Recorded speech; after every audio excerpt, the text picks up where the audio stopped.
எல்லாம் கீழே நின்று இருந்தாங்களே. சரி விஜய் தான் பார்த்துட்டு இருக்காங்க போல, எல்லாரும் இப்படியே நின்று பார்த்துட்டு இருக்காங்களே, என்ன பார்த்துட்டு இருக்காங்க, விஜய் தான் பார்க்குறாங்க பார்த்தா நானும் தேடி தேடி பார்க்குறேன். அப்போ விஜய் வரலன்னா அப்போ என்னதான் நீங்க எல்லாம் பார்த்துட்டு இருந்தீங்க? ஜனநாயகோட செகண்ட் சிங்கிள் ரிலீஸ் பண்ணிட்டாங்களா? உங்களுக்கு மட்டும் ஸ்பெஷலா ரிலீஸ் பண்ணி சார் உன்னோட கட்சி கூட்டம் நடக்குது, நீ 2 குழு போட்டிருக்க, நீ முதலமைச்சர் வந்து கூச்சப்படாம பேசிட்டு இருக்க. தன்னை வளர்த்து விட்டவர்கள், இன்னும் சொல்ல போனா நான் சொல்றேன் இல்லையா, அந்த நேரத்தில் விஜய் இவ்வளவு பெரிய கேரியருக்கு வருவாரு, இவ்வளவு பெரிய அவரே சொல்ற மாதிரி கேரியர் உச்சத்துக்கு போவாருன்னு தெரியாத நேரத்தில் அவர் கை தூக்கி விட்டவர்களை விஜய் வந்து முழுக்க மறந்து விட்டாரா? ஆம். தான் ஏறி வந்த ஏணிப்படியை தூக்கி எரிஞ்சிட்டாரா? ஆமா, நிச்சயமா எரிஞ்சிட்டாரா. 2016 மாற்று முன்னேற்றம் அன்புமணிக்கு வேலை பார்த்தார் ஜான் ஆரோக்கியசாமி. அவர் இன்னைக்குமே அன்புமணி கூட கொஞ்சம் டச்ல இருப்பார், பாமக பாலோட நல்லாவே டச்ல இருப்பார். அப்ப அவர் சொல்லுவார், இந்த ஆப்ஷனை ஓபன் பண்ணி விடுங்க. உண்மையிலே சொல்றேன், ஒட்டுமொத்த பாண்டிச்சேரி ஈவெண்ட்ல என்ன பொறுத்தவரைக்கும் ஹீரோ வந்து ஈசா சிங் தான். இன்னொரு பக்கம் புஷி ஆனந்த் வந்து காவல்துறை அதிகாரிகள்கிட்ட போய் வணக்கம் வச்சுட்டு நாங்க போயிட்டு வரோம்னு சொல்றது, அந்த மாதிரி வீடியோஸும் இருக்குல்ல. ஆமா, துப்புடா தொடச்சுக்குவோம்.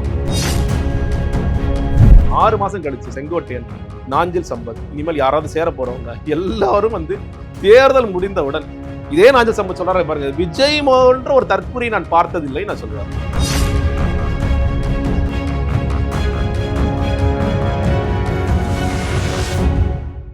சவுத் பீட் நேயர்களுக்கு வணக்கம். இந்த நேர்காணலில் நாம் சிந்திக்கிருப்பவர் அரசியல் விமர்சகர் திரு ஜெகதீஸ்வரன் அவர்கள். வணக்கம். வணக்கம்.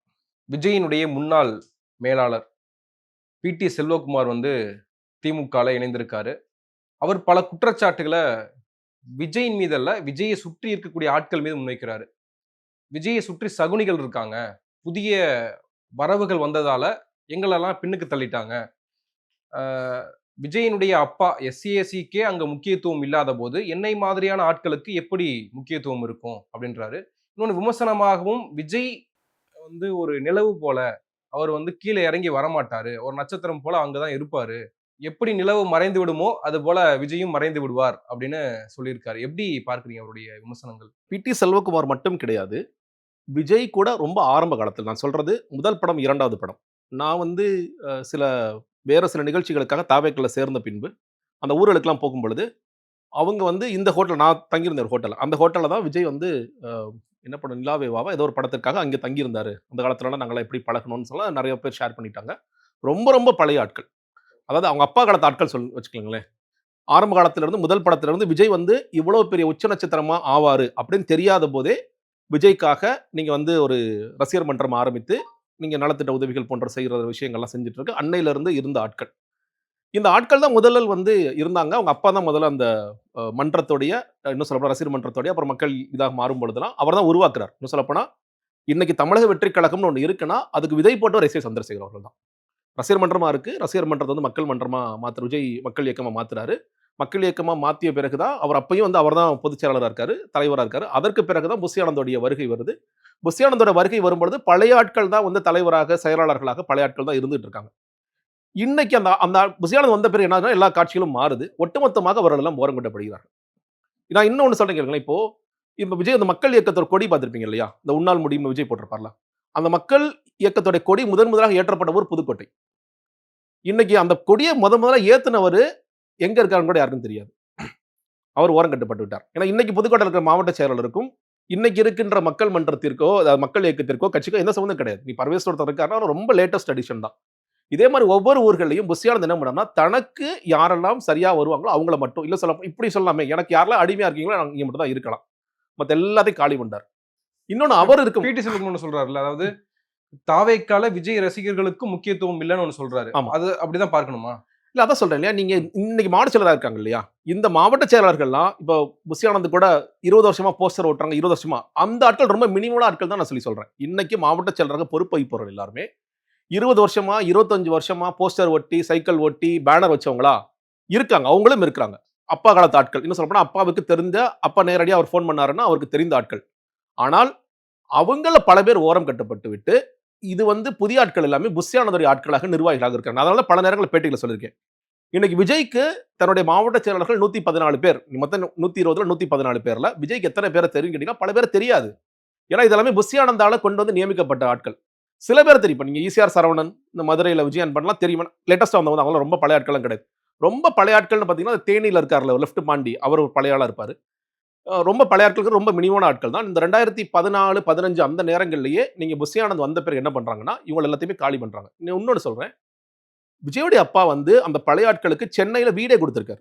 வீடு கொடுத்து நீங்க எல்லாம் தங்குங்கன்னு சொல்லி வச்சிருக்காரு. புஷி ஆனந்த் வந்து என்ன பண்றாரு, அவங்க வீட்ட காலி பண்ண வச்சு மட்டும் இல்லாம, அவங்களெல்லாம் போலீஸ்ல கம்ப்ளைண்ட் பண்ணி, அவங்களலாம் காலி பண்ற வேலைகள பார்க்கின்றாரு. அது விஜய்க்கும் சேர்த்து தான் பண்ணியிருக்காங்க. உடன்பாடு தான். என்ன காரணம் தெரியல. இன்னொன்னு அவங்க இருந்த போதெல்லாம் எப்படின்னு கேட்டீங்கன்னா, அந்த ரசிகர் மன்ற காட்சிங்கிறது ஒரு நாள் தான். ஏன்னா அன்னைக்கு நீங்க பாருங்க, அன்னைக்கு டிக்கெட் விலை என்னன்னு நமக்கு தெரியும். முதல் நாள் மட்டும் ரசிகர் மன்ற காட்சி ஓட்டுனா போதும். 2வது நாள்லாம் ஓட்ட வேண்டாம். ஏன்னா 2வது நாள் முதல் நாள் ரசிகர் வருவாங்க. நம்ம டிக்கெட் விக்கிறோம். அதுல இருந்து ஏதோ நலத்திட்ட உதவி பண்றோம். நமக்கு எடுத்துக்கிறோம் ஏதோ ஒண்ணு. 2வது நாள் ஓட்டுனா வந்து ரசிகர் வரமாட்டாங்க. நமக்கே அது வந்து அதிருப்தியா மாறிடும்னு சொல்லி எவ்வளவோ சொன்னாங்க. புஷி ஆனந்த் என்ன பண்ணாரு, இல்ல முடியவே முடியாது. 2 நாள் எனக்கு காசு நீ செஞ்சு குடுக்கணும். அதற்கு நீ கட்டுப்பட்டு உடன்பட்டவனாக இருந்தா நீ வரலாம். மற்றவங்கலாம் வரக்கூடாது அப்படின்னு சொல்லிட்டு, அப்போதான் வந்து பழைய ஆட்கள காலி பண்றாரு. அவங்க அப்பாவ காலி பண்றாரு. இன்னைக்கு புஷி ஆனந்த் பின்னாடி இருக்கிறவங்க எல்லாமே வந்து புஷி ஆனந்துக்கு தெரிந்தவர்கள், புஷி ஆனந்துக்கு விசுவாசமானவர்கள். விஜய்க்கு விசுவாசம்னு சொல்லவே மாட்டேன். புஷி ஆனந்துக்கு விசுவாசமானவர்கள். அப்பாக்கு தெரிந்த ஆட்கள் கொஞ்சம் பேர் இருப்பாங்க. மீதி எல்லாமே புஷி ஆனந்த் ஆட்களாக தான் இருக்கிறாங்க. அதனால இது வந்து என்னன்னு கேட்டீங்கன்னா, விஜய்யே கூட தன்னை வளர்த்து விட்டவர்கள், இன்னும் சொல்லப்போனா நான் சொல்றேன் இல்லையா, அந்த நேரத்துல விஜய் இவ்வளவு பெரிய கேரியருக்கு வருவாரு, இவ்வளவு பெரிய அவரே சொல்ற மாரி கேரியர் உச்சத்துக்கு போவாருன்னு தெரியாத நேரத்தில் அவர் கை தூக்கி விட்டவர்களை விஜய் வந்து முழுக்க மறந்து விட்டாரா? ஆம். தான் ஏறி வந்த ஏணி படிய தூக்கி எறிஞ்சிட்டாரா? ஆமா, நிச்சயமா எறிஞ்சிட்டார். அப்பாவே அவர் சொல்ற மாரி அப்பாவே எறிஞ்சிட்டாரு தான். இன்னைக்கு வந்து பல பேர் என்ட்ட பேசும்போது, அவங்க அப்பா அந்த எல்லாமே சரியாயிடலங்க. புஷி ஆனந்த் வந்து சரியான நிர்வாகி இல்லங்கிறது தெரியும். அப்பா அவர் வந்து கலைஞர் கூட பழகியிருக்காரு, எம்ஜிஆர் கூட பழகியிருக்காரு, ஜெயலலிதா அவங்க அட்மினிஸ்ட்ரேஷன்ல பார்த்திருக்காரு. அவருக்கு தெரிந்த அரசியல் விஜய்க்கு தெரியுமானா தெரியாது. இன்னொன்னு, நீங்க ஆரம்ப காலத்துல விஜயோட சில பிரஸ் மீட்ஸ நீங்க பார்த்திருக்கலாம். விஜய் பேச மாட்டார். எஸ்எஸ்சி தான் பேசுவார். அவர் பேசுவார். கேள்விகளுக்கு முன்னிப்பாக பேசுவார். விஜய் அமைதியா தான் உட்கார்ந்திருப்பாரு. எல்லா கேள்விக்கும் அவர் தான் பேசுவாரு. இன்னைக்கும் அவருக்கு இருக்கிற ஞாபக சக்தி, நீங்க பழைய வரலாறாக இருக்கலாம், நீங்க காமராஜர், எம்ஜிஆர் என்ன கேட்டாலும் அவர் சொல்லுவாரு. விஜய்க்கு நிச்சயமாக தெரியாது. விஜய்க்கும் அவங்க அப்பாவுக்கும் மிகப்பெரிய ஒரு ஒரு ஆப்போசிட் போல்ஸ் தான் வச்சுக்கோங்களேன். நீங்க அறிவாலையும் சொல்றேன். இன்னொன்னு, நீங்க குணத்தாலுமே மிகப்பெரிய ஆப்போசிட் போல்ஸ் தான். இன்னைக்குமே வந்து ஒரு திருமணத்திற்கு பல நிர்வாகிகள் கூப்பிடுறாங்கன்னா, அவங்க அப்பா போறாரு. அவங்களோட துக்க நிகழ்வுல கலந்துக்கிறாரு. அவங்களுக்கு தேவையான உதவிகள செஞ்சு குடுக்குறார். தன்னால என்ன முடியுமோ அத செஞ்சுட்டு தான் இருக்காரு. விஜய் வந்து சுத்தமா மறந்துட்டார். இந்த நிர்வாகிகளுக்கு என்ன ஒரு கோவம்னா, இயக்கமா இருக்கும்போது எங்களெல்லாம் தள்ளி வச்சீங்க. ஓகே, எங்களுக்கு புரியுது. இன்னைக்கு கட்சியா மாறிடுச்சு. நாங்க இன்னைக்கும் விஜய்க்கு விசுவாசமா இருக்கணும்னு நாங்க நெனைக்கிறோம். எங்கள கட்சியில எடுத்துக்கங்க. அவங்க வந்தாங்க. அவங்களோட நீலாங்கரை வீட்டுக்கு வெளிய நின்னு பேசி பார்த்தாங்க. எங்கெங்கேயோ நின்னு பேசி பார்த்தாங்க. புஷி ஆனந்தே கூட நாங்க ஏத்துக்கிட்டு போறோம்லாம் சொல்லி சொன்னாங்க. ஆனா புஷி ஆனந்த் எங்கெல்லாம் அவர்களை பார்க்கிறாரோ, அவங்கெல்லாம் வந்து காலி பண்றதுக்கான வேலைகள தொடர்ச்சியா பண்ணிட்டு தான் இருக்காரு. என்னைக்குமே அவங்க இந்த டீமுக்குள்ள, இந்த தமிழக வெற்றி கழகத்துல வந்துரக்கூடாது அப்படின்னு ரொம்ப கவனமா இருக்காங்க. ஏன்னா, விக்ரவாண்டியில அவங்க பேனர்லாம் வச்சாங்க. முன்னாள் தலைவராக இருந்தவர்கள், முன்னாள் செயலாளராக இருந்தவர்கள்லாம் பேனர் வச்சாங்க. அவங்க வரவேற்று வந்தாங்க. சில பேர் வரவும் செஞ்சாங்க. அந்த கூட்டத்திற்கு வரவும் செஞ்சாங்க. ஆனா, புஷி ஆனந்த் வந்து இவங்கலாம் எப்பயுமே வரக்கூடாது அப்படிங்கிறதுல ரொம்ப கவனமா இருக்காரு. விஜய் வீட்டுக்கு வெளிய போய் நின்னால் கூட அவர்களுக்கு எந்த மதிப்பும் கொடுக்கப்படாது. விஜயோட கேரக்டர் அப்படிதான் இருக்கு. தொடர்ச்சியாவே அப்படிதான் இருக்கு. இதுல எஸ்சிஎஸ்சியினுடைய மனநிலை என்னவாக இருக்கு அப்படின்ற ஒரு கேள்வி இருக்கு. ஏன்னா பிடி செல்வகுமார் சொல்றாரு, எஸ்சிஎஸ்சி அவர்களுக்கே அவருடைய அப்பாவுக்கே மரியாதை இல்லாத போது, முக்கியத்துவம் இல்லாத போது எனக்கு எப்படி இருக்கும்ன்றாரு. ஆனால் எஸ்சிஎஸ்சி கரூர் சம்பவத்துக்கு பிறகும் விஜய்க்கு ஆதரவு கொடுத்தார். விஜய் வந்து ஒரு மக்களுக்கு நல்லது செய்ய வராருன்னுலாம் அவர் சொன்னாரு. திடீர்னு பார்த்தா சாட்டை துரைமுருகனோட கை கொடுத்து ஒரு ஒரு ஒரு போட்டோவை பார்க்கிறோம். இன்னொரு காங்கிரஸ்காரரோட ஒரு போட்டோ பார்க்கிறோம். அவருடைய மனநிலை என்னவா இருக்குன்னு ஒரு கன்ஃபியூஷன் இல்லங்க, இருக்கு. விஜய் அவர்களுடைய அப்பா, அம்மாவ நம்மலாம் எங்க முதல்ல பார்த்தோம்னு கேட்டீங்கன்னா, விக்கிரவாண்டி மாநாட்டுல. விக்கிரவாண்டி மாநாட்டுல மேல உட்கார வச்சிருந்திருக்கலாம். இன்னும் சொல்லப்போனா அவங்க அப்பா பேச கூட வச்சிருந்திருக்கலாம். ஏன்னா நான் சொன்னேன் இல்லையா? இந்த ஒட்டுமொத்த தமிழக வெற்றி கழகம்னு இன்னைக்கு ஒரு கட்சி உதயமாயிருக்குன்னா, நீங்க அதற்கு முன்கூட்டியே நீங்க 2021 உங்களுக்கு ஞாபகம் இருக்கும். அந்த காலத்திலேயே இவர் ஒரு கட்சி ஆரம்பிச்சார். விஜய் பேர வச்சு தான் ஒரு கட்சி ஆரம்பிச்சாரு. அந்த கட்சியோட தலைவராக அவரும், பொருளாளராக அவங்க அம்மா ஷோபா இருந்தாங்கன்னு நெனைக்கின்றேன். பொருளாளராக வேறொருத்தர கன்னியாகுமரி மாவட்டத்த சேர்ந்தவர போட்டாரு. விஜய் உடனடியாக எனக்கு அறிக்கை குடுத்தாரு. எனக்கும் எங்க அப்பாவுக்கும் சம்மந்தம் இல்ல. நான் வந்து அதுக்கு எதிர்த்து நான் நிக்கிறேன் அப்படின்னு சொல்லிட்டு போட்டாரு. நீங்க விஜய் அவர்களுக்கு என்னைக்குமே தான் அரசியலுக்கு வர வேண்டாம் அப்படின்னு நினைச்சிருந்தாருன்னா, அந்த அவர் சொன்னதுல ஒரு லாஜிக் இருக்கு. அப்ப எனக்கும் அரசியலுக்கும் சம்மந்தம் இல்ல. தேவையில்லாம என் பிசினஸ் நீங்க கெடுக்காதீங்க. நான் சினிமால இருக்கேன். இப்ப விஜய்க்கு ஒரு அரசியல் ஆசை இருக்குங்கிறது எஸ்ஏசி அவர்களுக்கு தெரிஞ்சிருக்கு. அந்த ஒரு காரணத்திற்காகத்தான் அவர் அப்பொழுதே ஆரம்பிக்கிறார். சோ விஜய் அவர்கள் என்ன சொல்லியிருக்கணும்னா, அப்பா நிச்சயமா நம்ம கட்சி ஆரம்பிப்போம். கொஞ்சம் வெயிட் பண்ணுங்கப்பா, பொறுமையா இருங்கப்பா அப்படிதான் ஒரு மகனாக சொல்லியிருக்கணும். ஆனா அவர் பப்ளிக்கா போனாரு. பப்ளிக்கா போய் அன்னைக்கு தான் முதல்ல அறிக்கை குடுக்குறாரு. எனக்கும் எங்க அப்பாவுக்கும் எந்த சம்மந்தமும் இல்ல. அதுவரைக்கும் அரசல் புரசலாக இவர்கள் 2 பேருக்கும் ஏதோ பேச்சுவார்த்தைலாம் இல்ல போல இருக்குன்னு பேசிட்டு இருந்த சமயத்துல, ஒரு பெரிய முட்டல் மோதல் தான் 2 பேர் பார்த்துக்கிறதே இல்ல, 2 பேர் பேசிக்கிறதே இல்லங்கிற அளவிற்கு இது போகுது. இதெல்லாம் உடைந்து ஓரளவிற்கு ஓகே, விஜய் இனிமே டச்ல தான் இருக்காருன்னு தெரிந்த இடம் கேட்டீங்கன்னா விக்கிரவாண்டி தான். ஆனா நான் மறுபடியும் சொல்றேன். விக்கிரவாண்டியில் தன்னோட தாய் தந்தையர் கூட இல்லாட்டி இந்த உலகம் என்ன பேசுவாங்க? என்னப்பா தலைவராயிட்டீங்க, ஒரு கட்சியோட தலைவரா இருக்கீங்க. உங்களோட மனைவிய இங்க நான் பார்க்க முடியல. உங்களோட மனைவி இருக்காங்களா இல்லையான்னு ஒரு பெரிய கான்ட்ரோவர்சி எப்பயுமே ஓடிட்டு இருக்கு. உங்க பையன் உங்க கூட இருக்கானான்னு கான்ட்ரோவர்சி ஓடிட்டு இருக்கு. அப்பா, அம்மாவாவது இருக்காங்களா இல்லையா? நீ முதல்ல ஒரு குடும்பத்திற்கு தலைவனாக, ஒரு பெற்றோருக்கு மகனாக, ஒரு பையனுக்கு தந்தையாக நீ இருக்கிறாயா? அப்படின்னு ஒரு கேள்வி எழும்பொழுது, நம்ம அத தவிர்க்கலாங்கிறதுக்காக அப்பா, அம்மா கூட்டிட்டு வரத நான் பார்க்கிறேன். ஸோ அவர் கூட்டிட்டு வந்ததற்கு உரிய மரியாதை அவர்களுக்கு கொடுக்கப்பட்டதானா என்னை பொறுத்த வரைக்கும் இல்லை. ஏன்னா ஆமா இந்த இந்த ஒரு விமர்சனம் வந்திருக்கலாம், வாரிசு அரசியல் பண்றாரு அப்படின்னு சொல்லி விமர்சனம் விக்கிரவாண்டி மாவட்டப்ப நீங்க கட்சிக்குள்ள தான் இருக்கீங்க. கட்சிக்குள்ள தான் இருந்தேன். நான் பின்னாடி விஐபி சைடுல உட்கார்ந்து அவங்க 2 பேரும் முன்னாடி உட்கார்ந்திருந்தாங்க. நான் அவங்கள பார்த்தேன். நான் போய் பேசலாம் இல்ல, எனக்கு பழக்கம் இல்ல. நான் போய் பேசல. பட் ஆனா அவர் என்னோட வீடியோஸ்லாம் பார்த்திருக்காருன்னு நான் தெரிஞ்சுக்கிட்டேன். நான் வந்து ஜானே ஒரு தடவ சொன்னாரு. பிரதர் உங்கள பத்தி அப்பா கேட்டாரு பிரதர் அப்படின்னாரு. எனக்கு ரொம்ப சந்தோஷமா இருந்துச்சு. நீங்க வந்து உங்கள பத்தி என்ன கேட்டாருன்னு தெரியல. உங்கள பத்தி கேட்டாரு பிரதர். சார்ட்ட கேட்டாரு. நீங்க அவங்கட்டலாம் பேசுறியான்னு சொல்லி கேட்டாரு. அப்படிலாம் சொல்லி சொன்னாரு. எனக்கு ரொம்ப இதா இருந்துச்சு. அப்ப சார் என்ன சொன்னாருன்னு தெரியல. சார் நான் பேசுறேன்னு கூட சொல்லியிருப்பாரு அப்பாட்ட. ஸோ உண்மையில என்ன நடந்தது அப்படிங்கிறது தெரியாது. ஸோ அவருக்கு எனக்கு தெரியும். எனக்கு ரொம்ப பர்சனலா அவர எனக்கு தெரியாது. ஸோ வந்து அவங்க 2 பேரும் கூட்டி வர போறாங்க, உட்கார வைக்கிறாங்க. என்ன பொறுத்தவரைக்கும் அவர்களை மேடை ஏற்றிருக்கணும். மேடை ஏன்னா, நான் முன்னாடி சொன்ன மாரி தமிழக வெற்றிக் கழகம் என்கிற கட்சி இன்னைக்கு உதயமானதற்கு விதை போட்டவர். அது மக்கள் இயக்கமாக அதிலிருந்து அது உருப்பெற்று மாறுவதற்கு முக்கியமான காரணம் எஸ்.ஐ.எஸ் அவர்கள் தான். இன்னொரு படி நான் சொல்றேன். எஸ்.ஐ.எஸ் அவர்கள பேசவும் வச்சிருக்கணும். என்ன தப்பு? நீங்க ஆமா வாரிசு அரசியல்ங்கிற விமர்சனம் வரதாங்க செய்யும். ஆனா, இவர் வந்து பொறுப்பு எடுத்துக்க போறதில்ல. ஆமா, இன்னைக்கு நான் டிக்ளேர் பண்றேன். என்னோட கட்சியோட பொதுச் செயலாளர் எங்க அப்பா இருக்க போறாரு. இந்த கட்சியோட அமைப்பு செயலரா அப்படிங்கிற விஜய் என்னைக்குமே சொல்ல போறது கிடையாது. அது செய்ய போறதுனால, என்னைக்குமே ஒரு துணையாக, ஒரு வழிகாட்டியாக எங்க அப்பா இருப்பாரு. எங்க அப்பா பேசுவாருன்னு சொல்லியிருந்தாருன்னா, கரெக்ட்டா இருந்திருக்கும், ஆப்ட்டா இருந்திருக்கும். நீங்க சரி என்னப்பா ரொம்ப கீழ உட்கார வச்சுட்டாருன்னு ஒரு விமர்சனம் வந்ததுனால தான் மதுரை என்ன பண்றாரு, மேல ஏறி உட்காந்துக்கங்க அப்படின்னு சொல்லி சொல்றாரு. நீ கொடியேற்ற நிகழ்வு அதுக்கப்புறம் நான் பார்த்தேன். அவங்க 2 பேரையும் பார்த்தேன். நீங்க அங்கேயும் வந்து கீழ தான் உட்கார வச்சிருந்தாங்க. அதுல எதுவும் பெருசா அவரு பேசலாம் இல்ல. அவர் அங்கேயும் பேச வச்சிருக்கலாம். இல்ல வந்து அவருடைய கருத்து என்னங்கிறத கேட்டிருக்கலாம். அவருக்கு ஒட்டுமொத்தமாக நான் பார்க்கிற வரைக்கும் எந்தெந்த இடத்தில் அப்பா, அம்மாவ பயன்படுத்திக்கணுமோ அந்த இடத்துல பயன்படுத்திக்கிறார் அவ்வளவுதான். மத்தபடி அவர்களுக்கு உண்டான மரியாதை ஏன்னா நான் கேள்விப்பட்டது மதுரை மாநாட்டிற்கு அவர்கள் சரியாக அழைத்துட்டு வர்றது கூட ஆட்கள் இல்லாம, யாரோ கால் டாக்ஸில தான் வந்தாங்க அப்படின்னு சொல்லி சொன்னாங்க. விஜய் அவர்கள் அப்பா, அம்மா வந்தாங்களா? சாப்பிட்டாங்க. விக்கிரவாண்டியில அப்படி நடக்கல. விக்கிரவாண்டியில எல்லாரும் ஒரே கேரவன்ல உட்கார்ந்திருந்தாங்க. எல்லாம் சேர்ந்து சாப்பிட்டாங்கன்னு நான் கேள்விப்பட்டேன். பட் மதுரையில அவர்களுக்கு உண்டான அந்த சரியான அழைப்பு கூட இல்லன்னு சொல்லி கேள்விப்பட்டேன். அதற்கு பிறகு பல பொது நிகழ்வுலாம் அவர் கலந்துக்கிறது இல்ல. ஆனா, அவர் வந்து ரொம்ப ஒரு ஓப்பனா பேசக்கூடியவர் தான். பல நேரங்கள்ல பேசக்கூடியவர் தான். புஷி ஆனந்த் பத்திலாம் பேசியிருக்காரு. பேட்டிகள்லாம் வந்திருக்கு. அவர் தான் முதல்ல புஷி ஆனந்த் எக்ஸ்போஸ் பண்ணவரு என்ன கேட்டா. நீங்க வந்து ஒரு வேலையே செய்ய மாட்டாரு. ஆனா நைட் எல்லாம் ஆஃபீஸ்ல உட்காந்துக்குவாரு. ஒரு இடத்துல படுத்துக்குவாரு. தன் ஆதரவாளர் 2 பேர ஃபோட்டோ எடுக்க வச்சு, அத விஜய் இருக்கிற வாட்ஸ்அப் குரூப்ல வந்து பாருங்க தலைவரே, தலைவர் எவ்வளவு கஷ்டப்படுறாரு பாருங்க தலைவரேன்னு கதையெல்லாம் விடுவாரு. அப்படிதான் அவர் வளர்ந்து வந்தாருன்னு சொல்லி சொன்னார். ஸோ புஷி ஆனந்த்ங்கிறவர் எவ்வளவு மோசமான நபர்ன்னு அன்னைக்கே உண்மையிலே விஜய் அவர்கள் அன்னைக்கே அதை புரிஞ்சு நடந்துகிட்டு இருந்திருந்தாருன்னா, இன்னைக்கு இந்த கட்சியில புஷி ஆனந்தோடைய பெரிய தாக்கமோ, இல்ல வந்து விஜய் இந்த கட்சி இவ்வளவு மோசமா போறத தவிர்த்திருக்கலாம். விஜய் அதை என்னைக்குமே உணர்ந்ததில்ல. ஸோ எப்பொழுதுமே அவர் அப்பா பயன்படுத்தப்படுகிறார். அவர் ஓப்பனா பேசக்கூட அவருக்கு வாய்ப்புகள் இருக்கு. ஆனா அவங்க அம்மா வேணாம் நம்ம பிள்ளை. எந்த அம்மாவும் அப்படிதான் சொல்லுவாங்க. நம்ம பிள்ளை வந்து எவ்வளவு மோசமான பிள்ளையா இருந்தாலும் வேணாங்க நம்ம பிள்ளைய பத்தி தப்பா பேச வேணாங்க. அது பொது வெளியில பேச வேணாம். அவனே நிக்கிறான். அவனுக்கு என்ன ரிசல்ட்ஸ் வருதோ அத பார்த்துக்கலாம் அப்படிங்கிற இடத்துல இருப்பாங்க. ஸோ அந்த ஒரு கண்ணியத்திற்காக அவர் வந்து கட்டுப்பாடோட இருக்கான்னு பார்க்கிறேன். அதை மீறி அவர் சாட்டை துரைமுருகனை பார்க்குறாரு. யார்ட்டயுமே கோச்சுக்கல மாட்டார். ஏன்னா என் தம்பி என்னோட பையனை இவ்வளவுலாம் மோசமா பேசுறான்னு கண்டிப்பா சொல்ல மாட்டார். ஏன்னா அவருக்கும் அந்த ஆதங்கம் இருக்கும். விஜயோட செயல்பாடுகள் பார்க்கும்போது அவருக்கும் அந்த ஆதங்கம் இருக்கும். நாங்க வந்து வேற யாரோ வெளிப்படுத்துறாங்க. நம்ம பேசாம அமைதியா இருப்போம்னு அவர் இருக்காரு. இன்று இன்னொரு முக்கியமான செய்தி, தாவைக்க அலுவலகத்துல மாவட்ட செயலாளர்கள், மாநில நிர்வாகிகள் அடங்கிய ஒரு கூட்டம் நடைபெற்றிருக்கு. அதுல ஆதவ் அர்ஜுனா, நாஞ்சில் சம்பத், செங்கோட்டையன், புசி ஆனந்த், நிர்மல்குமார் உள்ளிட்ட அத்தனை நிர்வாகிகளும் இருந்திருக்காங்க. விஜய் இல்ல ஆனா. ஆம். இதுல ஒரு முக்கிய முடிவுகளாக 2 குழுக்கள் போடப்பட்டிருக்கு. ஒண்ணு தேர்தல் வாக்குறுதிகளை முடிவு பண்றதுக்கான ஒரு குழு. அடுத்து கூட்டணி குறித்தான முடிவு செய்றதுக்கான ஒரு குழு. ஆனால் நிர்மல்குமார் என்ன சொல்றாரு, முதல்வர் வேட்பாளராக விஜயை ஏற்றுக்கொண்டு யார் வருகிறார்களோ அவர்களோட தான் கூட்டணி அப்படின்ட்டாரு. இப்போ இந்த சூழல் நம்ம எப்படி பார்க்கிறது? நீங்க சொன்னதுல செய்தின்னு முதல்ல சொன்னீங்க. அந்த செய்தி அது உண்மைதான். ஏன்னா நம்மளே ஃபோட்டோஸ்லாம் பார்க்குறோம். உண்மையிலேயே நடந்துச்சு. அப்படி ஊர்ல இருந்து வந்தவங்கள பார்த்தோம். 4 பேர் நீங்க இப்ப இன்னைக்கு என்னன்னு கேட்டீங்கன்னா, அ 4 முக்கிய தளபதிகள். ஆதவ் அர்ஜுனா ஒரு பாயிண்ட் பண்ணி விஜயின் தளபதிகள் விஜயின் ஒரே தளபதி ஃப்ரேமில். புசி ஒரே ஃப்ரேமில் அப்படிங்கிற செய்திகள்லாம் பார்க்கின்றோம். ஆனா 2வது சொன்னது தகவலா தான் வந்திருக்குன்னு நினைக்கிறேன். ஏன்னா இன்னும் அதிகாரப்பூர்வமாக எதுவும் வரல. இந்த 2 குழு அமைக்கப்பட்டுள்ளது. இந்த 2 குழுக்களும் இந்த வேலை செய்ய போறாங்க அப்படிங்கிறது. நீங்க தேர்தல் வாக்குறுதிகள் நீங்க வந்து நியாயமான ஒன்று தான். எல்லா கட்சியிலயும் இப்போ உதாரணத்திற்கு திமுகல சில நேரம் வந்து கனிமொழி அவங்க தலைமை ஏற்பாங்க. இல்ல வந்து சிவா அவர்கள் தலைமை ஏற்பாங்க. தலைமை ஏற்று முன்னாள் எம்பிக்கள், கரண்ட்டா இருக்கிற எம்பிஸ், மினிஸ்டர்ஸ்லாம் அந்த குழுல இருந்து நெறைய பேர்ட்ட போய் பார்த்து, பேசி இந்த விஷயங்கள்லாம் செய்வாங்க அப்படிங்கிறத பார்க்கின்றோம். இப்ப தாவேக தங்களுடைய தேர்தல் இதுக்காக ஆரம்பிச்சிருக்காங்களான்னா, கட்சி ஆரம்பிச்சதுலருந்து எல்லாமே அவுட் சோர்ஸ் தானே பண்ணிட்டு இருக்காங்க.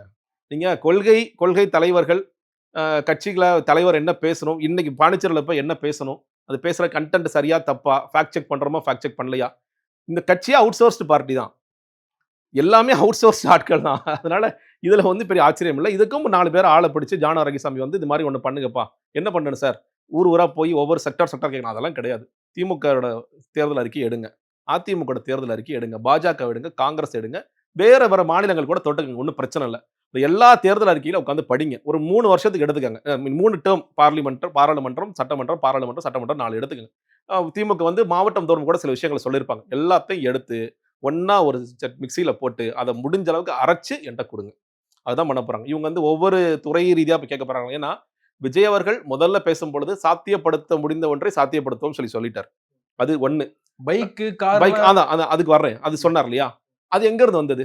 அவர் சொன்ன அன்னைக்கு சொன்ன அது சாத்தியமா இல்லையாங்கிறத அடுத்து பேசுவோம். அனைவருக்குமான வீடு. இதுவரைக்கும் எந்த தலைவராவது பேசாம இருக்கிறாங்களா? கலைஞர் அவர்கள் எல்லோருக்குமான வீடு, குடிசை மாற்று வாரியம் அதுக்கு தான் அமைக்கிறாங்க. குடிசை மாற்று வாரியம் இப்ப ஸ்டாலின் அவர்கள் ஆட்சி காலத்தில் நகர்ப்புற வாழ்விட மேம்பாட்டு வாரியம். நீங்க திமுகவா இருக்கலாம், அதிமுகவா இருக்கலாம். அதிமுக காலத்துல சுனாமி குடியிருப்புகளாக அது கட்டப்பட்டது. ஒவ்வொரு நேரத்திலும் அது ஜெயலலிதாவா இருக்கலாம், இல்ல எடப்பாடி பழனிசாமியா இருக்கலாம். பல நேரங்கள்லயும் இந்த குடியிருப்புகளை நீங்க திறந்து வச்சத பார்க்கலாம். தொகுப்பு வீடுகளாக இன்னைக்கு நம்ம கிராமப்புறங்களுக்கு போனா கலைஞர் வீடும் இருக்கு, அம்மா வீடும் இருக்கு, எல்லாமே இருக்கு. சோ இது புதிய திட்டம் இல்ல. இது எங்கிருந்து காப்பியடிக்கப்பட்டது? திமுக, அதிமுக காப்பியடிக்கப்பட்டது. அனைவருக்குமான வாகனம்.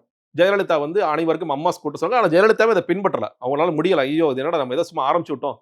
தகுதியுடையவர்களுக்கு மட்டுமா கடைசி நேரத்துல பண்ண எனக்கு ஏன் சொல்றேன், என்னால அப்ளை பண்ணேன். என்னோட மனைவிக்கு அப்ளை பண்ணி பார்க்கலாம். அதெல்லாம் வரவே இல்ல. சோ கடைசி வரைக்கும் அது நடக்காத திட்டம். அப்பொழுதே ஒரு விமர்சனம் என்ன வந்துச்சுன்னா, அம்மா வந்து ஸ்கூட்டர் வாங்கி குடுப்பாங்க. பெட்ரோல் யாருப்பா போடுவாங்கன்னு சொல்லி கேள்வி எழுந்தது. அந்த அந்த திட்டமே டிராப் ஆனுச்சு. இவர் வந்து இன்னொன்னு இன்னைக்கு எல்லா தலைவர்களும் பொது போக்குவரத்தை நோக்கி பேசிட்டு இருக்கும் பொழுது, உண்மையிலே விஜய் அன்னைக்கு பேசியிருக்க வேண்டியது என்னுடைய பார்வையில், கோயம்புத்தூர்லயும், மதுரையிலயும் ஏன் மெட்ரோ ரயில் திட்டத்த ஒன்றிய அரசு வந்து தடுக்குறாங்க அப்படின்னு கேள்வி எழுப்புறத விட்டுட்டு எல்லாருக்கும் பைக் வாங்கி குடுப்பேன். கார் தான் லட்சியம். இன்னைக்கு இருக்கிற ஸ்பேஸ் என்ன? இன்னைக்கு இருக்கிற சூழலியல் பிரச்சனை என்ன? பட் அகைன் இதுவும் காப்பி அடிக்கப்பட்டது அப்படிங்கிற சொல்றேன். அதனால நீங்க போட்ட அந்த அன்னைக்கு சொன்ன நான் சாம்பிளா 10 விஷயங்கள் சொல்றேன். 10 விஷயங்களும் 4 கட்சியில வந்து காப்பி அடிக்கப்பட்டது. இன்னைக்கு தேர்தல் அறிக்கையா ஒண்ணு போக போகுதுன்னா, மறுபடியும் அது எந்தெந்த கட்சியில இருந்து எவ்வளவு காப்பி அடிக்கலாமோ, அத காப்பி அடிக்கிறதுக்கான வேலைகள பார்க்கிறாங்க. 2வதா ஒரு குழு சொன்னீங்க. நீங்க வந்து அ கூட்டணிக்கான குழு. சோ கூட்டணிக்கான குழுவும் எல்லாரும் அமைப்பு தான். இன்னும் சொல்லப்போனா எடப்பாடி பழனிசாமி அவர்கள் பல தேர்தல்ல மெகா கூட்டணி அமைக்கிறதுக்கு ஒரு 12 பேர் குழுவ உட்கார வச்சிருக்காரு. 12 பேர் யாராவது வருவாங்களா? தண்ணி கேன் போற ஆள் மட்டும் தான் வரானே தவிர வேற யாருமே அந்த கட்சிக்கு வர்றதில்ல. விஜய்க்கும் அந்த பிரச்சனை வரலாம். நீங்க வந்து இவர் செங்கோட்டையன் கட்சியில சேர்ந்துட்டாரு. டிடிவி தினகரன் வந்து புச்சாணி காமிச்சிட்டே இருக்காரு. விஜய் வச்சு ஒரு புச்சாணி காமிச்சிட்டே இருக்காரு. அன்புமணி ராமதாஸோ வருவார்களா? இல்ல பேரம் பேசுறதுக்கு பயன்படுத்திக் இன்னைக்கு கொள்கிறார்களா? முக்கியமா பாமக பாலு ஆமா.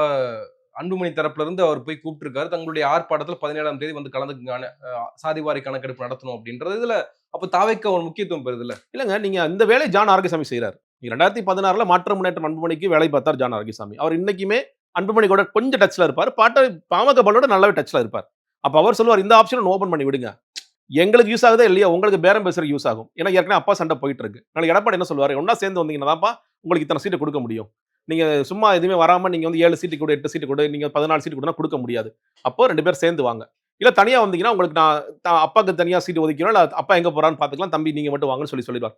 அப்போ உங்களுக்கு நீ பூச்சாண்டி காமிக்கணும்னா பாமக பாலு வின் வின் மாதிரி. பாமக பாலுக்கு வந்துட்டார். விஜய் போய் சார் பாருங்க சார் பாமக பாலு வந்துட்டார் சார். சாதிவாரி கணக்கெடு கூப்பிடுறாரு. நம்ம புஷி ஆனந்த மட்டும் அமுச்சு விட்டுருவோம். இல்ல யாராவது ஆதவர்ஜன் அமுச்சு விட்டுருவோம். அமுச்சு விட்டுட்டு நமக்கு வந்து கூட்டணிக்கு பயன்படுத்திக்கலாம். அப்படின்னு ஒரு நரேட்டிவ்க்கு இது பயன்படுமே தவிர, பாட்டாளி மக்கள் கட்சி உண்மையிலே வருவார்களா? ஏன்னா, இதே அன்புமணி ராமதாஸ் ஒரு மாநாட்டுல விமர்சிச்சு பேசுறார். இன்னைக்கு வந்து நடிகர்களாக ஒருத்தன் வர்றான், அவன் பின்னாடி கூட்டமா போறீங்க. ஏன்னா வன்னியர்பேட்ல அவரு நின்னு பேசுறாரு. விக்கிரவாண்டியில மாநாடு நடந்த பிறகு பேசுறாரு. நீங்க கூட்டமா பின்னாடி போறீங்க. இதெல்லாம் எவ்வளவு அசிங்கம் தெரியுமான்னு சொல்லிட்டு அவர் பேசுறார். அதனால உண்மையிலேயே விஜய்ய முதலமைச்சர் வேட்பாளராக ஏற்றுக்கொண்டு அன்புமணி ராமதாஸ் வருவாரா? ராமதாஸ் வருவாரா? அத விட ரொம்ப முக்கியமான கேள்வி கேட்கிறேன். இவங்க கேட்கின்ற பேரத்திற்கு விஜய் படிவாரா? ரொம்ப முக்கியமான கேள்வி அதுதான். இது அப்பா தனியா இருக்கலாம், பையன் தனியா இருக்கலாம். ஆனாலும் நீங்க அட்வான்ஸ் போட்டே ஆகணும். அந்த அட்வான்ஸ் யார் போடுவா? விஜய் போடுவாரா? ஆதவர்ஜுனா போடுவாரா? யார்ட்ட இவங்க வாங்குவாங்க? அப்படிங்கிற ஒரு சிக்கல்கள்லாம் இருக்கு. அதனால இது பயன்படலாம். தலைமை ஏற்கணும்னா ஃபண்டிங் நீங்க தான் பண்ணியாகணும். பண்ணி ஆகணும்ல. அப்ப அத போட்டு பண்ணுவாரா? விஜய் பண்ணுவாரா? இல்ல ஆதவர்ஜுனா சார் நீங்க பாத்துக்கங்க சார் சொல்லுவாரா? இல்ல 2 பேரும் மாறி இல்ல நீங்க பாத்துக்கங்கன்னு சொல்லி சொல்லுவாங்களா? யார்ட்ட வாங்குவாங்க? யார்ட்ட வந்து அட்வான்ஸ் வாங்குவாங்க? இல்ல யார்ட்ட முழு தொகையும் வாங்குவாங்கன்னு சில சிக்கல்கள்லாம் இருக்கு. அது ரொம்ப முக்கியமான ஏன்னா தேர்தல பொறுத்தவரைக்கும் முக்கியமான பிரச்சனை. டிடி தினகரன் பயன்படுத்த முயற்சிக்கிறார். ஓபிஎஸ் வந்து இங்க போலாமா, அங்க போலாமா, திமுக பக்கம் போலாமா, இல்ல இங்கே இருக்கலாமா, இல்ல என்டிஏல இருக்கலாமா ஒரு பெரிய குழப்பத்துல இருக்கார். இதை தாண்டி வேறு கட்சிகள் வருவார்களா? அப்படிங்கிறதுல எனக்கு இது இல்ல.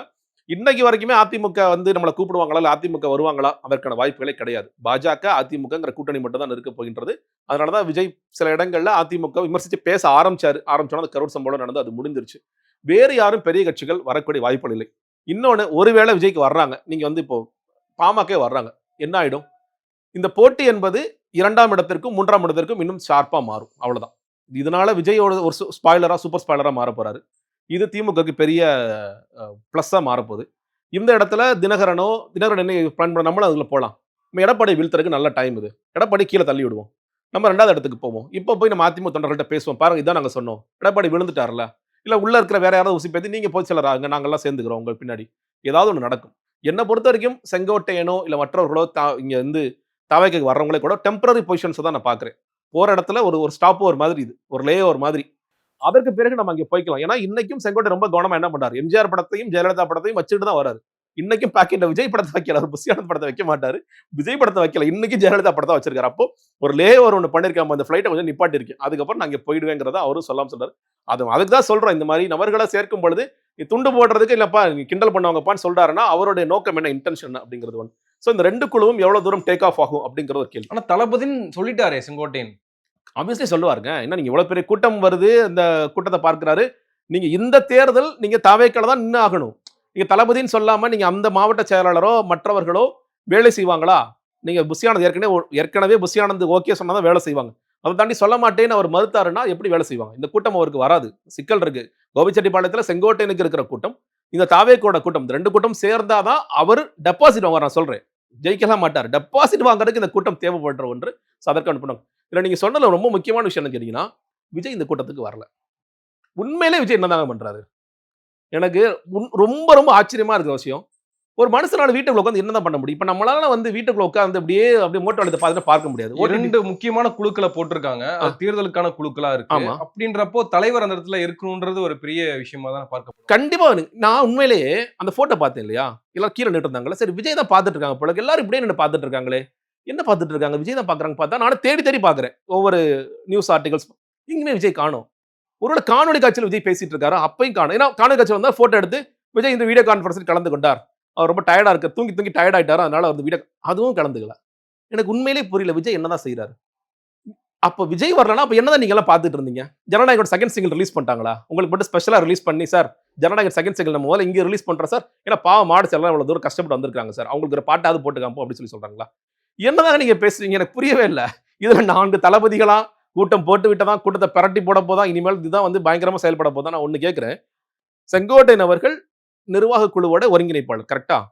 அந்த 28 பேர் கொண்ட நிர்வாக குழு ஒருங்கிணைப்பாளர். செங்கோட்டையன் வந்த பிறகு இதுவரைக்கும் ஒரு கூட்டமாவது நடந்திருக்கா? நீங்க யோசிச்சு பாருங்க. ஒரு கூட்டம் சென்னையில பனையூர்ல நடந்துச்சா? நடக்கல. இல்ல செங்கோட்டை எல்லாரும் கோபிச்செட்டிப்பாளையம் கிளம்பி வாங்கப்பா. நான் இங்கே நம்ம கூட்டம் போடுவோம். இங்க ரெசார்ட் இருக்கு நம்ம போடுவோம். இல்ல நடக்கல. பாண்டிச்சேரிக்கு எல்லாரும் வாங்கப்பா. பாண்டிச்சேரியில தலைவர் கூட்டம் போட்டாரு. அப்படியே தலைவரை பார்த்துட்டு அப்படியே நம்ம எல்லாரும் உட்கார்ந்து பாண்டிச்சேரியில உட்கார்ந்து பேசுவோம். பண்ணாங்களா? அதுவும் பண்ணல. இல்ல ஆன்லைன்ல நம்ம எல்லாரும் வெவ்வேறு இடங்கள்ல இருக்கோம். ஆன்லைன் ஏன்னா இது ஏன் கன்ஃபார்மா நடக்கலன்னு சொல்றேன்னா, ஏதாவது ஒரு இடத்துல நடந்திருந்துச்சுன்னா 28 தளபதிகள் சேர்ந்து அப்படின்னு ஒரு கதையை விட்டுருப்பாங்க இவங்க. 20 தமிழகத்தை புரட்டி போடும் 28 தளபதிகள் அப்படின்னு ஏதாவது கதை வந்திருக்கு. அந்த கதை வரல. அப்ப நிர்வாக குழுவோட ஒருங்கிணைப்பாளர் இருக்க செங்கோட்டையன் அந்த கூட்டத்தை கூட்டாம இருக்காரா? இல்ல அந்த கூட்டத்தை கூட்டக்கூடாதுன்னு புஷி ஆனந்தும் ஜான் ஆரோக்கியம் வேலை செய்றாங்களா? நீங்க செங்கோட்டையன் டைம் ரொம்ப கம்மியா இருக்குங்க. ஒரு 2 மாசம் கூட இல்ல. இந்த 2 மாசத்துல செங்கோட்டையன் ரொம்ப வேகமாக செயல்பட்டாதான் இந்த கட்சியை அவர் நினைக்கிற அளவுக்கு ஏதாவது ஒண்ணு விஜய் பண்ண முடியும். மகன் டோல்கேட் பக்கத்துல, பெருந்துறை பக்கத்துல நாங்க ஒரு பெரிய மாபெரும் கூட்டத்த கூட்ட போறோம். 25,000 மக்கள் இருக்கிற அளவுக்கான ஒரு கூட்டத்த கூட்ட போறோம். சரி நீங்க அந்த வேலை ஓகே. நீங்க வந்து கூட்டத்தை கூட்ட நான் சொன்னேன் முன்னாடியே கூட்டத்தை கூட்ட போறீங்க ஓகே. இந்த ஒருங்கிணைப்புக்குள்ள அப்ப என்ன பண்ணுது? நிர்வாக குழு என்ன பண்ணுது? நான் ஏன்னா இது எதுக்காக நான் சொல்றேன்னா, இந்த குழு எல்லாமே இன்னைக்கு விவேக் காமெடி மாரி தான். இதுவரைக்கும் இந்த குழு என்ன செஞ்சது? ஒண்ணும் செய்யலன்னு. இனிமேல் என்ன செய்வது? எதுவும் செய்யாது. இது மறுபடியும் ஒன் மேன் ஆர்மி தான் இங்க. நீங்க புஷி ஆனந்த் மட்டும் தான். புஷி ஆனந்த் விரல் அசைச்சா நாங்க வேலை செய்வோம். புஷி ஆனந்த் விரல் அசைக்காட்டி வேலை செய்ய மாட்டோம். நீங்க அந்த 28 பேர கூப்பிடுறதுக்கு பதிலா, புஷி ஆனந்த கூப்பிட்டு அண்ணே இந்த மாரி அண்ணனோ தம்பியோ சார் இந்த மாரி கூட்டம் ஒண்ணு போடணுங்கன்னு சொல்லி, அவர் அனுமதி கொடுத்தால் தான் இந்த கூட்டம் நடக்கும். நீங்க அது இல்லாம செங்கோட்டையன் வந்துட்டாரு பெரிய மாற்றம் நடக்காது. நீங்க என்ன முதல் நாள் பேனர்ல செங்கோட்டையன் வந்து புஷி ஆனந்தோட போட்டோ இல்லாம தான் பேனர் வச்சாரு. அடுத்த நாள் ஏன் அவசரமாக புஷி ஆனந்தோட போட்டோ வருது, பொதுச்செயலாளர் போட்டோ வருது. அவருடைய வச்சார் இல்லையா கோபிச்செட்டிப்பாளையத்துல. முதல் நாள் இல்ல. முதல் நாள் புஷி ஆனந்த் போட்டோ இல்ல. அடுத்த நாள் வருது. ஏன்னா இந்த கட்சியை பொறுத்தவரைக்கும் மறுபடியும் இந்த கட்சியினர் செய்கின்ற தவறு என்பது அது ஒன்றுதான். அது நடந்து கொண்டே இருக்கின்ற வரைக்கும் இந்த கட்சி பெருசா டேக் ஆஃப் ஆயிடும். இந்த நிர்வாக குழு கூட்டம் போட்டாங்க, ஒருங்கிணைப்பு குழு கூட்டம் போட்டாங்க, இந்த கூட்டம் போட்டாங்க. எந்த கூட்டம் போட்டாலும் இந்த கட்சி அடுத்த நிலைக்கு போகவே போகாது. பருத்தி மூட்டை குடோன்லயே இருந்திருக்கலாம்ன்ற நிச்சயமா மாதிரி செங்கோட்டையன். ஆமா. அவ்வளவுதான். அப்படிதான் இருந்திருக்கும். அவர் ஃபீல் பண்ணுவார். நான் சொல்றேன். நான் முதல் பெட்டியில சொன்னேன் இல்லையா? 6 மாசம் கழிச்சு செங்கோட்டையன், நாஞ்சில் சம்பத், இனிமேல் யாராவது சேர போறவங்க எல்லாரும் வந்து தேர்தல் முடிந்தவுடன் இதே நாஞ்சில் சம்பத் சொல்றாரு பாருங்க. விஜய் போன்ற ஒரு தற்குறியை நான் பார்த்ததில்லை நான் சொல்லுவார். ஏற்கனவே சொல்லிட்டாரு. நான் இன்னைக்கு என்ன கதை சொல்றாரு? அ பூலோக ரீதியாகவும், வரலாற்று ரீதியாகவும் இனி தென் தமிழகத்திலிருந்து தான் ஒரு தலைவன் பிறந்து வர வேண்டும் சொல்லி சொல்றாரு. இதே தலைவன் இவன் தலைவனான்னு கேட்பாரு. இதெல்லாம் நடக்க தான் போகுது. அந்த காட்சியெல்லாம் பார்க்க வேற போக்கிடம் இல்ல செங்கோட்டையன் அவர்களுக்கும், நாஞ்சில் சம்பத் அவர்களுக்கும் வேற போக்கிடம் இல்ல. போக்கிடம் இல்லாம போய் சேர்றாங்க. அதை பயன்படுத்துவதற்கு தாவேக தயாராக இருக்குமா? தயாராக இருக்கவே இருக்காது. அவங்களுக்கு அந்த தன்மையே கிடையாது. இது மறுபடியும் ஜான் சொல்ற மாரி இது ஒரு கல்ட் பார்ட்டி பிரதர். இங்க எதுவுமே செய்யக்கூடாது பிரதர். பேசாம இருக்கிறது தான் பிரதர் உங்களோட வேலை. வேலையே செய்யாம இருக்கிறது தான் பிரதர் உங்க வேலை. ஃப்ரெண்ட்ஸ் பட காமெடி மாரி தான். அவனோட வேலை என்ன? வேலையே செய்யாம பார்த்துக்கிறது தான். விஜய வேலை செய்யாம பார்த்துக்கிறது தான் இவங்களோட வேலை. திருப்பரங்குன்ற இஷ்யூல ஏன் பேசல அப்படின்னா, பேசாம இருக்கிறது அரசியல் அப்படின்றாங்க. இது என்ன மாரியான நீங்க பாருங்களேன். நீங்க கொள்கை எதிரின்னு சொல்லிட்டீங்க. அந்த கொள்கை எதிரி இன்னைக்கு இந்த தமிழ்நாட்டுல எப்படியாவது ஒரு கலவரம் பண்ணிட முடியாதா? எனக்கு உண்மையிலே பாருங்க. நீங்க எச் ராஜாவோட வாழ்க்கையெல்லாம் பார்த்தீங்கன்னா, சாகுறதுக்குள்ள ஒரு கலவரமாவது நான் பண்ணணும்டாங்கிற லட்சியத்தோட வாழ்ந்துட்டு இருக்க ஒரு மனிதரா தான் நான் பார்க்கிறேன். அதே மாரி இந்த ராம ரவிக்குமார் குரூப், இந்த அர்ஜுன் சம்பத் இவங்க எல்லாருக்கும் எப்படியாவது கலவரம் பண்ணணும் நமக்கு. கலவரம் பண்ணணும், அண்டா பிரியாணி தூக்கிட்டு போகணும். இது தவிர இவங்களுக்கு வாழ்க்கையில என்ன குறிக்கோள் லட்சியமா இருக்கு. அப்படி அவ்வளவு முனைப்போட செய்றாங்க. தமிழ்நாடு அரசாங்கம் நீதிமன்றத்தை எதிர்த்து, ஒட்டுமொத்த நீதித்துறையும் எதிர்த்து எவ்வளவு வேலை செய்றாங்க அப்படிங்கிறத பார்க்கின்றோம். அதை எப்படியாவது தடுக்கணும். அந்த பொதுமக்கள் யார் பக்கம் நிக்கிறாங்கன்னு பார்க்க கை தட்டுறாங்க. இவரெல்லாம் கைது பண்ணும்போது கை தட்டுறாங்க. நீங்க திருப்பரங்குன்றம் விஜய், திருமங்கலம் விஜய், மதுரை மேற்கு விஜய், மதுரை தெற்கு விஜய் எங்கேயுமே இல்ல. ஆதவர்ஜுனா போய் பாண்டிச்சேரியில என்ன பேசுறாரு? காத்த கையால தடுக்க முடியுமா? காத்து அடிச்சாதான் தடுப்பாங்க. காத்து அடிக்க மாட்டேங்குதுப்பா. ஃபேனை போடியா தயவு செய்து. நான் அதான் சொல்றேன், தயவு செய்து ஃபேனை போடு. அப்பவே சுத்துதான் பார்க்கலாம். சிங்கம்னாங்க, பனையூர் சிங்கம்னாங்க. சிங்கம் வந்து உள்ள தூங்கிட்டே இருக்கு. இப்படிப்பட்ட ஒரு தலைவனை வரலாற்றுல யாருமே பார்த்திருக்க மாட்டாங்க. கட்சி தலைவனா இருந்துகிட்டு என்னதான் வேலை செய்றான்? வீட்ல படுத்து தூங்குறேங்க, இல்ல சும்மா இருக்கேன், இல்ல ஓடிடில படம் பார்க்குறேன். இதுதான் ஒரு தலைவனோட வேலையா இருக்குமா? உன்னோட கட்சி கூட்டம் நடக்குது. நீ 2 குழு போட்டிருக்க. நீ முதலமைச்சர்னு கூச்சப்படாம பேசிட்டு இருக்க. உன்னோட வேலை என்ன? வெளிய தோன்றி இப்படி கைய நீட்டுறதும், கைய ஆட்டிட்டு போறது மட்டும் தான் வேலையா? ரேஷன் போடுறாங்கன்னு தெரியாம ரேஷன் இல்லாத ஒரு மாநிலம் பாண்டிச்சேரி. இங்க அதான் மலஜி. அதாவது கன்டென்ட் குடுக்குறாங்க. நான் படிக்கிறேன். சரி ஓகே. இப்ப விஜய்க்கு முன்னாடிக்கு இன்னைக்கு நான் எவ்வளவு மோசமா இருக்கேன்னு உதாரணம் சொல்றேன். விக்கிரவாண்டி மாநாட்டில் ஒரு வாரமா உட்கார்ந்து படிச்சு மனப்பாடம் பண்ணி தலைவர் ஒப்பிச்சிட்டார். ஒரு 6, 7 இடத்துல சாரி கேட்டாரு. சில இடங்கள்ல தேவைப்பட்ட இடங்கள்ல பார்த்துட்டார்.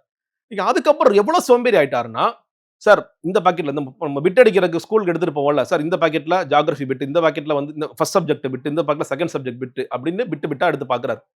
பாண்டிச்சேரியில எழுதி குடுக்குறாங்க. எழுதி குடுக்குறத முன்னாடி அவர் படிக்க கூட இல்ல. நேரடியா அங்க தான் படிக்கவே வர்றாரு. ஏன்னா முன்னாடி படிச்சிருந்தாருன்னா, ஒரு ஆச்சரியமான ஒரு கேள்வி. ஒண்ணு விஜய்க்கு ரேஷன் கடைன்னு ஒண்ணு இருக்கிறதே தெரியல. ஒண்ணு அப்படி நம்ம எடுக்கணும். இல்ல முன்னாடி அவர் படிக்காம நேரடியாக வந்து ரேஷன் கடைகள் இல்லன்னு படிச்சுட்டு போயிட்டார்.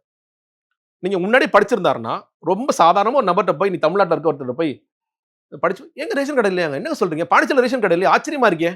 அப்படின்னு கேள்வி கேட்பாங்களா? இல்லையா? அந்த கேள்வி எப்படி விஜய் கேட்காம விடுறார்? அந்த கேள்விய கேட்டிருந்தாங்கன்னா, அந்த டீடைல்க்கு போயிருக்கலாம். நான் என்ன சொல்றேன், ரேஷன் கடையில நான் சொல்றேன், நான் சிக்கல் இருக்குன்னு நான் சொல்றேன். சிக்கல் இல்லாமலாம் கிடையாது. விஜய் சொல்ற மாதிரி ரேஷன் கடைகள் செயல்படாமலும் இல்ல. அதே மாரி ரொம்ப சுமூகமா செயல்பட்டு கொண்டும் இல்ல. கிரண்பேடி வந்து நிப்பாட்டுறாங்க. நிப்பாட்டுறாங்க. என்ஆர் காங்கிரஸ் வந்து அது திறக்கறதுக்கு முயற்சி பண்றாங்க. 2024 திறந்துட்டாங்க. வாடகை கட்டடத்துல நடக்குது. வாடகை கொடுக்க முடியாம ரேஷன் கடைகள் மூடப்படுகிறது. இன்னைக்கும் மக்கள் என்ன சொல்றாங்க? ஒரு 2 மாசம் 3 மாசம் பொருளை சேர்த்து வச்சு திடீர்னு ஃபோன் பண்றாங்க. சார் இந்த ஸ்கூலுக்கு கிளம்பி வரீங்களாமா? ஒரு 3 மாசம் பொருளை வாங்கிட்டு போயிடுங்க. சார் இந்த முக்கத்துல நிக்கிறேன் வரீங்களா? இப்படி கொடுத்துட்டு இருக்காங்க. அப்போ சிக்கல் இருக்கு. இப்ப விஜய் என்ன சொல்லிருக்கணும்? இங்கு முறையாக மக்களுக்கு ரேஷன் பொருட்கள் கூட சரிபாராக கொடுக்காத மாநிலமாக பாண்டிச்சேரி இருக்குன்னா பரவாயில்ல. தலைவன் படிச்சுட்டான்ப்பா, ஏதோ புரிஞ்சுட்டு வந்திருக்கான்னு சொல்லி எதுவுமே படிக்காம நீங்க வந்து நேரடியா ரேஷன் கடைகளே இல்லாத மாநிலமாக புதுச்சேரி இருக்கிறதுனா, அப்ப பாஜகவும் உனக்கு காரி துப்புவாங்க, என்ஆர் காங்கிரஸ் காரி துப்புறாம நடக்கும். நீங்க என்ஆர் காங்கிரஸ் வந்து ரொம்ப இதா இருக்காருன்னு நீங்க பார்க்கலாம். இன்னைக்கு நீங்க உண்மையிலே சொல்றேன், இந்த ஒட்டுமொத்த பாண்டிச்சேரி ஈவென்ட்ல என்ன பொறுத்தவரைக்கும் ஹீரோ வந்து ஈசா சிங் தான். அவங்க தான் அவங்களுக்கு வந்து எவ்வளவு பாராட்டு கொடுத்துட்டு இருக்காங்க. நானும் அந்த பாராட்டை நானும் சேர்த்து கொடுக்குறேன். அதுல இன்னைக்கு ஒரு வீடியோ பாக்குறேன். நீங்க பாத்தீங்களான்னு தெரியல. இந்த கூட்டம் உள்ள போகும்போது கோ கோ டை ஃபார் தளபதிங்கிறாங்க. தளபதியா சாகுடாங்கிறாங்க. வீடியோ பாருங்க. டை ஃபார் தளபதி. அவங்க அப்ப அவங்களுக்கு எவ்வளவு கோவம் இருந்திருக்கும். ஒரு 40 உயிர்களை கொன்னுட்டு நீ கூச்சப்படாம வந்து நீ மறுபடியும் கூட்டத்துக்கு வரியாடா விஜய்னு கோவம் இருந்திருக்கும். அந்த கோவத்தை வந்து புஷி ஆனந்த் மேல காட்டல. ஒரு பக்கம் நம்ம பார்க்கிற ஒரு பக்கம் வந்து புஷி ஆனந்த் அவமானப்படுத்தப்படுகிறார், மைக்க புடுங்குறாங்க, நீங்க சொல்லாதீங்க 40 பேர் உயிர் போறதுக்கு நீங்க தான் காரணம்னு ஈசா சிங் சொல்ற வீடியோ நம்ம பார்க்கிறோம். இன்னொரு பக்கம் புஷி ஆனந்த் வந்து காவல்துறை அதிகாரிகள்கிட்ட போய் வணக்கம் வச்சுட்டு நாங்க போயிட்டு வரோம்னு சொல்றது, அந்த மாதிரி வீடியோஸும் இருக்குல்ல. ஆமா, துப்புனா தொடச்சுக்குவோம். நாங்கள் சம்ப சொல்லி கொடுத்துருப்பார்ல, அண்ணன் ரொம்ப துப்பிட்டாங்க, துப்புனா தொடச்சுக்க. இன்னொன்னுங்க, புஷி ஆனந்துக்கு தன்னோட சாராய கடைகள் பாண்டிச்சேரியில செயல்படணுமா வேண்டாமா? தன்னோட ரியல் எஸ்டேட் தொழில் நடக்கணுமா வேண்டாமா? இப்போ என்ஆர் ரங்கசாமியோட புஷி ஆனந்த் ஃபைல் இல்லையா? அவரோட பேங்க் பேலன்ஸ் என்னவாக இருந்தது? நீங்க ஒண்ணுல பிடி செலவுக்கு மாதிரி அடுத்தடுத்த பேட்டிகளை முடிஞ்சா கேளுங்க. சார் அவரோட பேங்க் பேலன்ஸ் அப்ப என்னவா இருந்தது, இன்னைக்கு என்னவா இருக்கு? இந்த பணம் எங்கிருந்து வந்தது? இவர் என்னென்ன தொழில் பண்றாரு? பாண்டிச்சேரியில் என்ன தொழில் பண்றாரு? இதெல்லாம் காவல்துறைக்கு தெரியாதா? நீ இல்ல எதிர்த்து ஈசா சிங், நீ ரொம்ப தைரியமான ஆள் தானே. உண்மையிலே ஆதவ என்ன பண்ணிருக்கணும், ஒரு ட்வீட் போட்டிருக்கல. ஒரு எளிமையான ஒரு பொதுச் செயலாளராக இருக்காரு, ஸ்கூட்டில போறாரு, ம். ரொம்ப உழைக்கிறாரு. ம். அப்படித்தானே அவர பார்க்க முடியுது. அதுங்க அவர் வந்து எங்க போனாலும் தனக்கு பின்னாடி ஒரு 100 பேர் வரணும். தான் ரொம்ப ஒரு பவர்ஃபுல்லான உண்மையிலே அவர் முதலமைச்சரா மாறிட்டாருன்னு தான் அவர் பாண்டிச்சேரியில ஒரு முதலமைச்சரா தான் நினைச்சு வாழ்ந்துட்டு இருக்காரு. எங்க போனாலும் அப்படி ஒரு படகுமா இருக்கணும். யாரையும் அவ்வளவு எளிதா பாத்துறவே கூடாது. அவரே தன்னை ஒரு விஜயா நினைச்சு வாழ்ந்துட்டு இருக்காரு. நீங்க வந்து விஜய் கூட சில நேரங்கள்ல ஏதோ அப்பாயின்மென்ட் வாங்கினா போய் பாத்துரலாம். புஷியானந்தா அவ்வளவு சீக்கிரம் பார்க்க முடியாது. வேணும்னே பனையூர்ல காக்க வைக்கிறது. அப்படி எவ்வளவு தூரம் திமிர்த்தனமா நடக்கிறார். இந்த 114 மாவட்ட செயலர் ஒரு 6 மாவட்ட செயலர் இன்னைக்கு வரைக்கும் ஏன் போடலன்னா, எனக்கு பிடிக்காத ஆட்களுக்கு நான் போடவே மாட்டேன். விஜய் சொன்னா என்ன, எவன் சொன்னா என்ன, யார் சொன்னாலும் நான் கேட்க மாட்டேன். நான் சொல்றதா இந்த கட்சி. எனக்கு ஒருத்தனை பிடிக்காதுன்னா பிடிக்காதான், அவன கங்கணம் கட்டி காலி பண்ணுவேன். அப்படிப்பட்ட நபர் தான் புஷி ஆனந்த். செங்கோட்டையனும் அதை உணர்வார். ஒரு காலத்தில் செங்கோட்டையன் உணர்வார். எல்லோருமே அதை உணரக்கூடிய வாய்ப்புகள் இருக்கிறது. வெளியே அவர் நடிப்பார் பயங்கரமா. நான் சொல்றேன் இல்லையா, இந்த கலை உலகம் ஒரு மிகப்பெரிய கலைஞனை வந்து மிஸ் பண்ணிருச்சுன்னா அது புஷி ஆனந்த். இப்பயும் பெரிய பிரச்சனை இல்ல. ஜனநாயகன் நடிக்கிறான்னு சொல்லி சொல்றாங்க. அடுத்தடுத்த படங்கள்ல நடிக்கக்கூடிய வாய்ப்புகள் இருக்கு. உண்மையிலே நீங்க அந்த கொடியேற்ற நிகழ்வுலாம் பாருங்களேன்.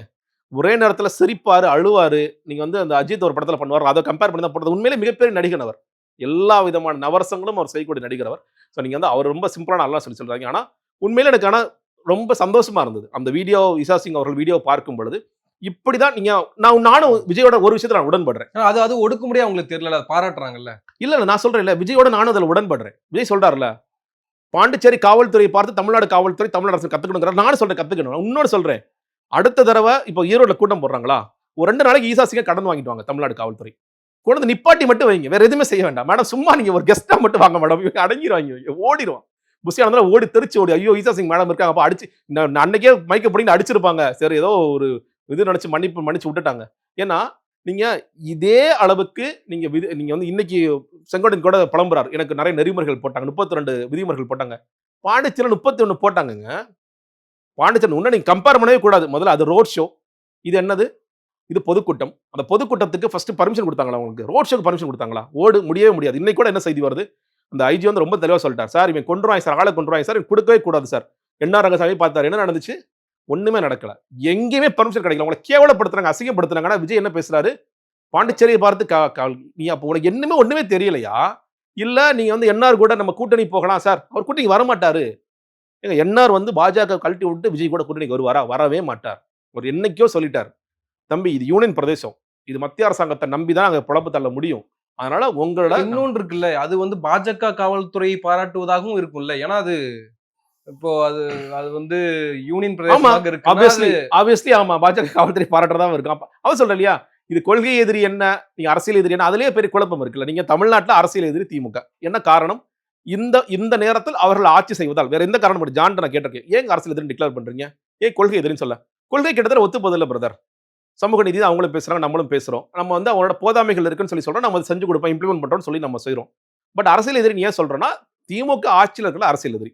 அப்ப அதே லாஜிக் தானே பாண்டிச்சேரியில அப்ளை ஆகணும். அப்ப உங்களோட அரசியல் எதிரி அங்க யாரு? இல்ல அரசியல் எதிரியே கிடையாதா? அரசியல் எதிரி நிச்சயமாக என்ஆர் காங்கிரஸ் தான். நீங்க அந்த இடத்துல நீங்க இதுதான் சொல்றேன். இங்க வந்து பாண்டிச்சேரியில பாருங்க ஐடி ஹப் இல்ல, தொழில் சரியா நடக்க மாட்டேங்குது, டூரிசம்ல வந்து கழிவறைகள் இல்ல. இதுக்கு தான் சொல்றேன் திமுக ஓட்டு போடாதீங்க. டேய் யார்ரா நீ? நல்ல தலையை பேசிட்டே வர சூப்பர் சூப்பர் சூப்பர் திமுக ஓட்டு போடாதா? தம்பி 25 வருஷம் ஆச்சு பாப்பா ஆச்சு. நான் இன்னொரு ரொம்ப தீவிரமா யோசிக்கும் போது என்ன யோசிக்கிறேன்னா, ஒருவேளை விஜய் மேல திமுக பி டீமா இருப்பாருன்னு கூட யோசிக்கிறேன். என்ன எப்படியாவது திமுக ஆட்சி கொண்டு வரணும். இப்போ ஒரு செய்தி ஓடிட்டு இருக்கு. ஜெகத் ரட்சகன் மறுபடியும் முன்னாடி ஒரு முயற்சி பண்ணார். பாண்டிச்சேரிக்கு சிஎம் ஆகலாம்னு சொல்லி முயற்சி பண்ணார். மறுபடியும் ஒரு முயற்சி பண்றாரு. ஒருவேளை விஜய் அதுக்காக தான் இந்த மீட்டிங்கே போட்டாரான்னு கூட எனக்கு தோணுது. எதுக்காக திமுக அந்த இடத்துல போய் கடிக்க வேண்டிய அவசியம் என்ன? திமுக பாருங்க எங்களுக்கு எவ்வளவு பர்மிஷன் கொடுக்க மாட்டேங்கிறாங்க. ஆதவ ஒரிஜினல் பேசுறது உண்மையிலேயே அவர் என்ன பேசுறாரு தெரியுமா? காத்து தடுக்க முடியாது அதெல்லாம் ஓகே. அடுத்த 50 வருடத்திற்கு புதுச்சேரியை மாற்றுவதற்கான செயல் திட்டத்தை எங்கள் தலைவர் இப்ப சொல்லுவார்னு சொல்லி சொன்னாரு.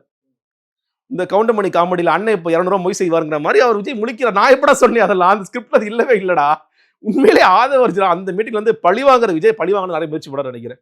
எங்கள் தலைவர் 50 வருஷத்திற்கு இதுவரைக்கும் யாரும் சொல்லாத ஒன்றை தமிழக வெற்றி கழகம் மூலியமா நாங்கள் செய்து கொடுப்போம் என்பதை எங்கள் தலைவர் சொல்லுவார் அப்படின்னு சொல்லிட்டு போயிட்டாரு. விஜய்க்கு நீங்க நிகழ்கால அரசியலே தெரியல. ரேஷன் கடை இருக்கா இல்லையானே தெரியல. 50 வருஷத்துக்கு நீ என்ன பண்ணுவ? அங்க ஏன் ஐடி செக்டார் இல்ல? அங்க ஏன் தொழில் முனைவோர்கள் இல்ல? எதுவுமே உங்களுக்கு தெரியல. தில் இருந்தா தேர்தல்ல மோதுங்க. தேர்தல்ல தான் மோத போறாங்க. வேற எதுல மோத போறாங்க? நீங்க இன்னொன்னு அவர் வந்து இந்த இடத்துல நான் ஆட்சியை அமைக்க போறேன்னு சொல்லி சொல்றாரா? இல்ல. ஏன்னா புஷி ஆனந்த் தமிழ்நாடு மட்டுமல்ல பாண்டிச்சேரியிலையும் நாங்கள் ஆட்சியை பிடிப்போங்கிறாரு. ஆதவர்ஜுனா சொல்லி சொல்றாரு. ஆனா விஜய் அதை சொல்லாம ஸ்ட்ரைட்டா எங்க போயிட்டாருன்னா 2026 நம்முடைய கொடி பட்டொலி வீசி பறக்கும். அப்ப என்ன சொல்ல வராரு? இல்ல என்ஆர் காங்கிரஸ் ரொம்ப நல்லா செயல்பட்டுட்டு இருக்காங்கப்பா. நீங்க சேர்ந்து அவங்களுக்கே ஓட்டு போட்டுருங்கப்பா. எனக்கு ஓட்டு போடாதீங்கன்னு சொல்லி சொல்றாரா? இல்ல நான் இங்க வந்து நான் தேர்தல்ல இறங்க மாட்டேன்னு சொல்லி சொல்றாரா? என்ன பொறுத்தவரைக்கும் ஒரு விஷயம் தான் இங்க நான் பார்க்கிறது. தமிழ்நாட்டுல வியாபாரத்த ஆரம்பிச்சாச்சு. 234 into 2 crores எவ்வளோ அடிக்க முடியுமோ நீங்க கொண்டு வாங்க. அது 25 லட்சம், 50 லட்சம் பேரம் பேசி கொண்டு வாங்க. சில கிறுக்கங்க வரதான் செய்றானுங்க. வந்து எங்களுக்கு இந்த கட்சியில இல்லங்க. எங்களுக்கு வந்து ஒரு பொசிஷன் வேணும். எங்களுக்கு ஒரு பேர் வாங்கணும். காசெல்லாம் எனக்கு மேட்டரே இல்ல. எனக்கு 2 கோடில மேட்டர் இல்ல. நான் குடுக்குறேன்னு வராங்க. அதே மாதிரி இப்ப பாண்டிச்சேரியிலயும் நம்ம கடைய திறக்கிறோம். அப்படிங்கிறத விஜய் இப்ப ரிப்பன் வெட்டி திறந்து வச்சுட்டு வந்திருக்காரு. அவ்வளவுதான். ஓகே கடைய அண்ணன் திறக்கிறாரு. வா, வா, வா யாரெல்லாம் வரணுமோ வாங்க. 2 கோடி கட்டுங்க. அண்ணன் உங்கள பார்த்துக்குவாரு. அப்படிங்கிறதுக்காக மட்டுமே அந்த கூட்டம் போடப்பட்டதே தவிர, அதை தாண்டி பெரிய நோக்கம் எல்லாம் எனக்கு தெரியவே இல்ல. நன்றி. நிறைய விஷயங்கள பகிர்ந்திருக்கீங்க. உங்க நேரத்துக்கு மிக்க நன்றி.